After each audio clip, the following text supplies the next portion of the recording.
पीठ में दर्द है तो डॉक्टर, बाबा जी इसको क्या करे? ये बाबा जी क्या करे? जैसे किसी को रोग है, किसी को दर्द है, तो डॉक्टर के पास जाए। आशीर्वाद से नहीं ठीक होता।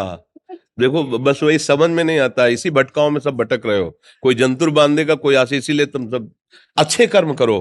पूर्व के पूर्व कर्मों के पाप से हमें दंड मिलता है। अच्छे कर्म करो, नाम जप करो, माता पिता की सेवा करो, सद्भाव से चलो। अभी ये कर्म नष्ट हो जाएंगे, किसी से जंतुर बंधवाने की जरूरत नहीं, किसी से आशीर्वाद मांगने की जरूरत है। अब नाम जप ना करो, खाओ मुर्गा मांस, पियो शराब, करो व्यभिचार करो, तो बाबा जी आशीर्वाद दे दे तो कोई आशीर्वाद काम नहीं करेगा। दुर्गति होगी यहाँ भी और वहां भी। हमारी बात समझो।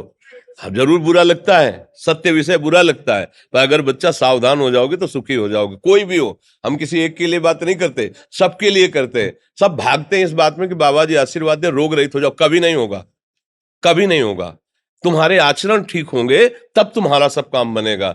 हाँ अब देखो ना, खा रहे हैं जीवों को उबाल उबाल करके मांस, पी रहे हैं शराब, कर रहे हैं बेविचार, बुद्धि भ्रष्ट होगी और नष्ट होना पड़ेगा, क्योंकि आचरण गलत है। कोई आशीर्वाद किसी का काम नहीं करेगा।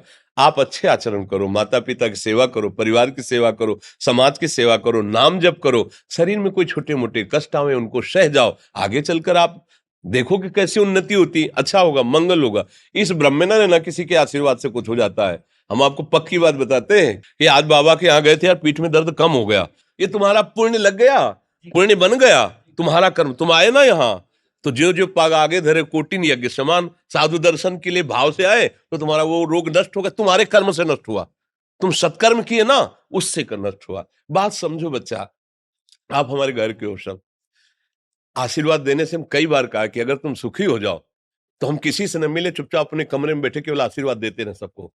लेकिन नहीं सुखी होगे, सुखी होगे तुम अपने कर्म से।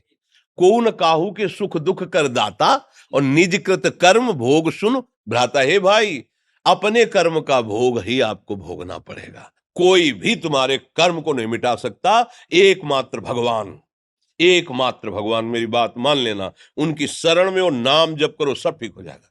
तुम्हारे भजन से होगा, तुम्हारे अच्छे आचरण से होगा, तुम्हारी धार्मिक प्रवृत्तियों से होगा। अब ये बात ना समझो तो फिर हम क्या कह सकते हैं? नहीं, हाँ यही तुम्हारा जन्मदिन की सफलता है कि हमारी बात मान लो, राधा राधा रटो, कोई नशा मत करना, अपने माता पिता की सेवा करो, समाज की सेवा करो जितना। और जो कष्ट है वो स्थायी नहीं है। आज विपत्ति आई, कल खत्म हो जाएगी।